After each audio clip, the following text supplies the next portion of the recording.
Hello everyone. हमारा आज का टॉपिक है हेनरीज लॉ। ये केमिस्ट्री क्लास 12 चैप्टर 2 सॉल्यूशन का टॉपिक है।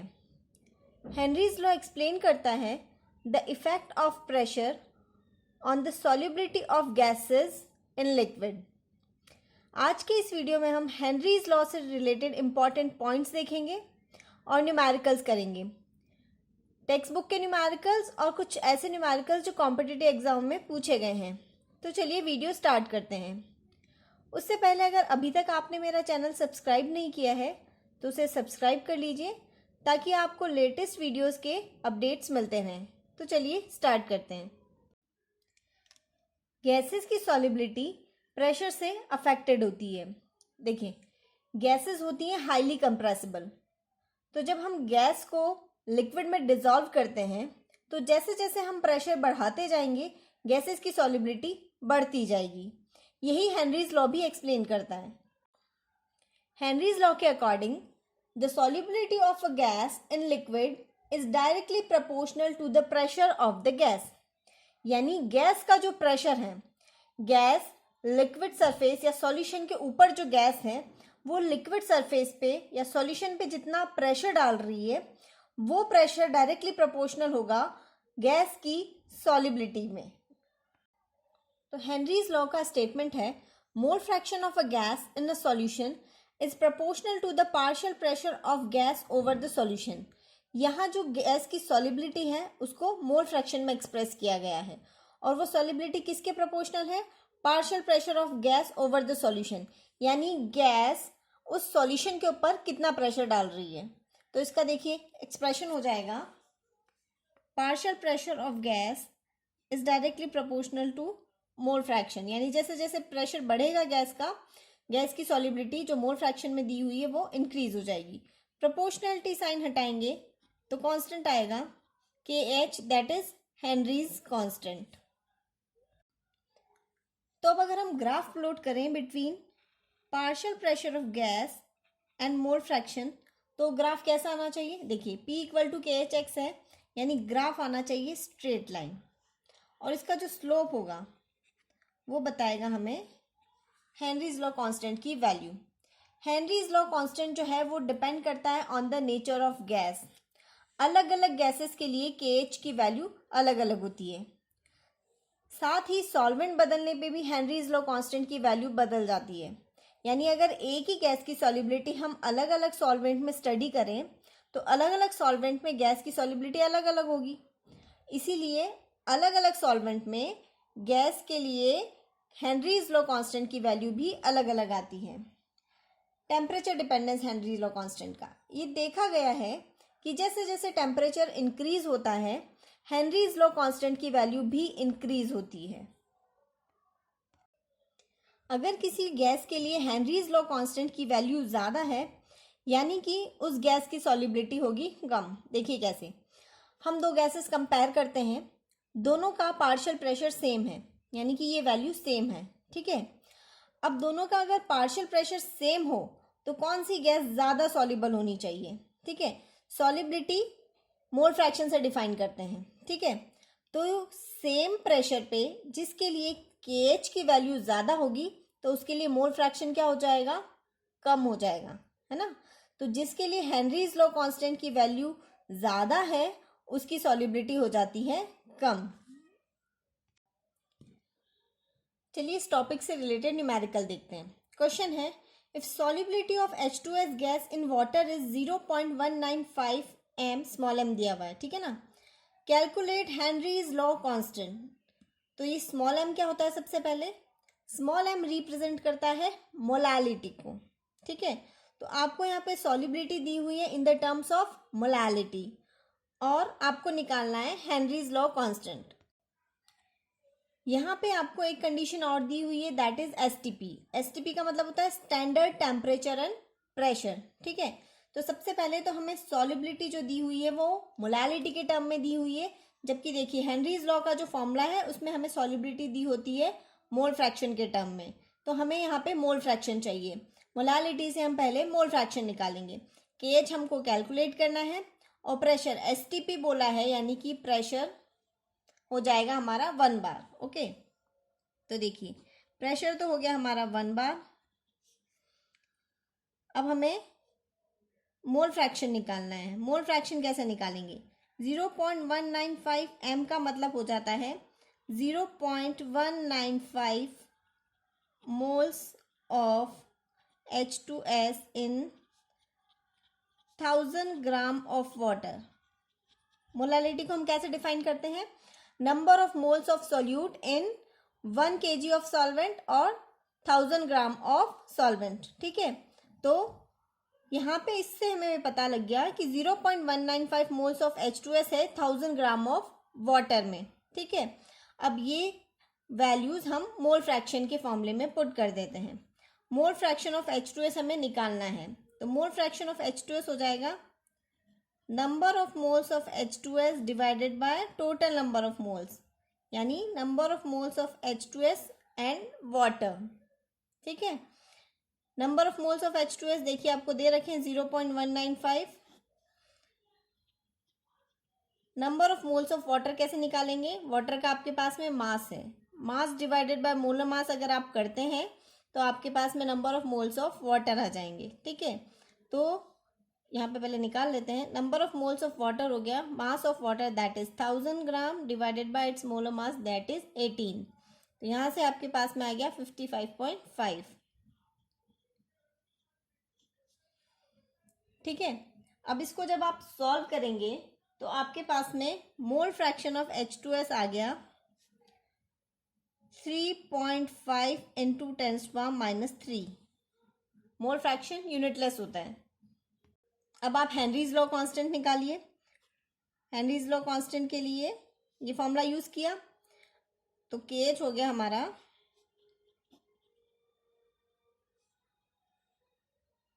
KH हो जाएगा हमारा P divided by X। Okay, pressure आपके पास में है 1 बार, X की वैल्यू है 3.5 इंटू 10⁻³ तो यहाँ से अगर आप सॉल्व करेंगे तो आपके पास KH आएगा 285.6। यूनिट क्या लगाएंगे? देखिए मोल फ्रैक्शन तो होता है यूनिटलेस, तो जो प्रेशर की यूनिट है वही हेनरीज लॉ कांस्टेंट की यूनिट होगी। तो प्रेशर हमने यहाँ पे बार में पुट किया है तो हेनरीज लॉ कांस्टेंट की यूनिट भी हमारे पास बार होगी। क्वेश्चन है KH यानी Henry's law constant for carbon dioxide is 1.67 into 10⁸ pascal. Calculate quantity of carbon dioxide in 500 ml of soda water when packed under 2.5 atmospheric pressure of carbon dioxide at 298 Kelvin। ठीक है, तो यहाँ पे आपको क्या निकालना है? Quantity of carbon dioxide in 500 ml of soda water. 500 ml अगर सोडा वाटर हुआ तो उसमें कार्बन डाइऑक्साइड कितना होना चाहिए? तो यहाँ पे आपके पास में प्रेशर है, हेनरीज लॉ कांस्टेंट है, तो पहले तो आपके पास में मोल फ्रैक्शन आएगा। तो पहले मोल फ्रैक्शन निकाल लेते हैं। मोल फ्रैक्शन का फॉर्मूला हो जाएगा pressure divided by Henry's law constant.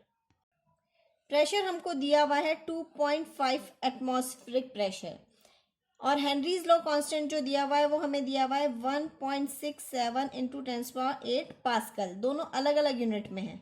ठीक है, दोनों प्रेशर ही हैं बट प्रेशर की यूनिट्स में ही है, बट एक पास्कल में है और एक एटमॉस्फेयर में है, तो हमको पहले चेंज करना होगा। तो ये जो एटमॉस्फेरिक प्रेशर है 2.5 एटमॉस्फेरिक, इसको हम पास्कल में कन्वर्ट कर लेते हैं। तो कैसे कन्वर्ट करते हैं? 1.013 इंटू 10⁵ से मल्टीप्लाई करके। एटमॉस्फेयर को पास्कल में कन्वर्ट करना हो तो 1.013 इंटू 10⁵ से मल्टीप्लाई कर देते हैं। तो यहाँ से आपके पास में mole fraction of carbon dioxide आ गया 1.52 इंटू 10⁻³ ओके। अब mole fraction of carbon dioxide का फॉर्मूला क्या है? Number of moles of carbon dioxide divided by total number of moles. ठीक है, तो अब देखिए आपको क्या चाहिए, यहाँ पे क्वांटिटी चाहिए ग्राम। देखिए अभी तक हमने देखा था कि मोल फ्रैक्शन जो है वो कार्बन डाइऑक्साइड के 1.52 इंटू 10⁻³ है। ठीक है, इसका फॉर्मूला हो जाएगा मोल फ्रैक्शन का number of moles of carbon dioxide divided by total number of moles. अब यहाँ पे number of moles of water कितना है? देखिए आपको 500 ml ऑफ सोडा वाटर में पूछा हुआ है कार्बन डाइऑक्साइड कितना है, तो हमारे पास में number of moles of water आ जाएगा 500 ml सोडा वाटर, यानी कि ये तो वॉल्यूम दिया हुआ है, number of moles of water निकालने के लिए आपको मास डिवाइडेड बाय मोलर मास करना है। बट वाटर के केस में डेंसिटी 1 होती है, तो उसका अगर 500 ml वॉल्यूम है तो मास कितना हो जाएगा, 500 ग्राम। तो यहाँ से हमने number of moles of water निकाल लिया, 500 gram divided by it's molar mass that is 18। तो ये आ गया हमारे पास में 27/7 मोल्स ऑफ वाटर। ठीक है, अब बस ये नंबर ऑफ मोल्स की वैल्यू आप यहाँ पे पुट कीजिए, आपके पास में मोल फ्रैक्शन तो है। अब हम अप्रोक्सीमेटली ये मानेंगे कि वाटर जो है that is very high in concentration compare to the carbon dioxide. तो ये हमारा फॉर्मूला हो जाएगा, summation of number of moles of carbon dioxide plus number of moles of water is equal to almost equal to number of moles of water. देखिए जो gas है उसका amount पूरे सॉल्यूशन के कंपैरिजन में बहुत कम होगा ग्राम में, तो इसलिए हमने इस तरह से किया है। तो अब ये अगर आप मानेंगे तो आपके पास में क्या आया, 1 mole fraction of carbon dioxide is 1.52 into 10⁻³ that should be equal to number of moles of carbon dioxide divided by 27.7। Okay, तो यहाँ से number of moles of carbon dioxide निकालेंगे तो कितना आएगा, 1.52 into 10⁻³ multiplied by 27.7 mole. Okay, अब हमें amount निकालना है ग्राम में। ये हमारे पास में आ गया पहले 0.042 मोल। अमाउंट ऑफ कार्बन डाइऑक्साइड ग्राम में कितना हो जाएगा, mass of carbon dioxide divided bye it's molar mass. ठीक है, तो देखिए number of moles of carbon dioxide आपके पास है 0.042, मास आपको कैलकुलेट करना है, मोलर मास कार्बन डाइऑक्साइड का 44। तो यहाँ से कैलकुलेट कीजिए तो मास आ जाएगा कार्बन डाइऑक्साइड का 1.86 ग्राम। ओके, अब हम देखेंगे कि हेनरीज लॉ की एप्लीकेशंस क्या क्या हैं। हेनरीज लॉ हम डेली लाइफ में भी बहुत जगह ऑब्जर्व करते हैं, जैसे कि आप कोल्ड ड्रिंक की जो बॉटल्स होती है लाइक पेप्सी कोक, इनकी बॉटल्स को जैसे ही आप ओपन करते हैं तो गैस इफरवेसेंस के साथ बाहर आती है। ये जो गैस बाहर आती है ये होती है कार्बन डाइऑक्साइड। तो यहाँ हेनरीज लॉ कैसे वर्क करता है कि जब बॉटल्स को पैक किया जाता है तो प्रेशर बढ़ गया, और प्रेशर बढ़ने की वजह से कार्बन डाइऑक्साइड गैस की सॉल्युबिलिटी सॉल्यूशन में इंक्रीज हो गई। जैसे हम बॉटल का कैप ओपन करते हैं तो क्या होगा, प्रेशर डिक्रीज हो जाएगा, और प्रेशर डिक्रीज होने की वजह से क्या होगा, गैस की सॉल्युबिलिटी कम होगी और वो एकदम से बाहर आएगी। इस वजह से हमें इफरवेसेंस दिखाई देते हैं। और इसकी एप्लीकेशन देखिए, जैसे जैसे हम हायर एल्टीट्यूड्स पे जाते हैं, हायर एल्टीट्यूड्स पे जाने के बाद में ब्रीथिंग में प्रॉब्लम होने लगती है, ऑक्सीजन की कमी होने लगती है। ऐसा क्यों होता है, हायर एल्टीट्यूड्स पे प्रेशर बहुत कम होता है। प्रेशर कम होने की वजह से ऑक्सीजन की सॉल्युबिलिटी जो है वो ब्लड में कम हो जाती है, इसकी वजह से ऑक्सीजन की कमी होने लगती है। इसी तरह से जो स्कूबा डाइवर्स हैं, जो बहुत ज़्यादा अंडर वाटर डाइविंग करते हैं, वो जब बहुत ज़्यादा अंडर वाटर जाते हैं तो प्रेशर बहुत ज़्यादा लगता है, बिकॉज ऑफ वाटर प्रेशर बहुत ज़्यादा फील होता है उनकी बॉडी पे। और इस प्रेशर की वजह से क्या होता है, जो भी गैसेस प्रेजेंट हैं, जो भी हम गैस इनहेल कर रहे हैं या एयर इनहेल कर रहे हैं, उसकी सॉल्युबिलिटी ब्लड में बहुत ज़्यादा बढ़ जाती है। अब वो डाइवर जब वापस सरफेस पे आते हैं तो प्रेशर वापस से कम होता है, और प्रेशर कम होने की वजह से जो एयर बहुत ज़्यादा सॉल्युबल हो गई थी ब्लड में वो एकदम से बाहर आती है, और उसकी वजह से क्या होता है, स्पेसिफिकली नाइट्रोजन जो है वो एयर में बहुत ज़्यादा है, और जो हम गैस एयर इनहेल करते हैं तो नाइट्रोजन हमारी बॉडी में सबसे ज़्यादा परसेंट में एंटर करती है, और ये नाइट्रोजन जैसे हम सरफेस पे आएंगे एकदम से ब्लड वेन्स से बाहर आएगी, और इसकी वजह से क्या होता है, बीच बीच में ब्लड कैपिलरीज में बीच बीच में बबल्स क्रिएट हो जाते हैं। ये कंडीशन जो है वो बेंड्स आ जाना कहलाती है, और ये हार्मफुल होती है। इसको अवॉइड करने के लिए नाइट्रोजन गैस की कंसंट्रेशन को कम किया जाता है। इस तरह के गैस सिलेंडर्स यूज किए जाते हैं ब्रीथिंग के लिए, जो सिलेंडर्स लेके जाते हैं डाइवर्स, इस तरह के गैस सिलेंडर्स यूज किए जाते हैं जिसमें नाइट्रोजन का परसेंटेज हो बहुत कम, और बहुत कम सॉल्युबल गैस जो हो, जैसे हीलियम गैस है, इसकी सॉल्युबिलिटी बहुत कम होती है, उसको यूज किया जाता है सिलेंडर में विथ ऑक्सीजन गैस। तो क्या होगा, हीलियम की सॉल्युबिलिटी बहुत कम है, तो प्रेशर बढ़ने पे भी उसकी सॉल्युबिलिटी जो है वो बहुत ज़्यादा नहीं बढ़ जाएगी। तो इसलिए जब वैसे जैसे डाइवर्स सरफेस पे आएंगे तो हीलियम गैस जो है वो, क्योंकि बहुत कम अमाउंट में ब्लड में मिक्स हो पाई है, तो वो जब बाहर भी आएगी तो बैंड्स क्रिएट नहीं होंगे। ठीक है, ये हेनरीज लॉ से रिलेटेड जितने भी इंपॉर्टेंट पॉइंट्स थे हमने डिस्कस किए हैं। आई होप आपको पूरा हेनरीज लॉ अच्छे से समझ में आया होगा। अगर आपको ये वीडियो अच्छा लगा तो इसे लाइक कीजिए, शेयर कीजिए और मेरे चैनल को सब्सक्राइब कीजिए। Thanks for watching.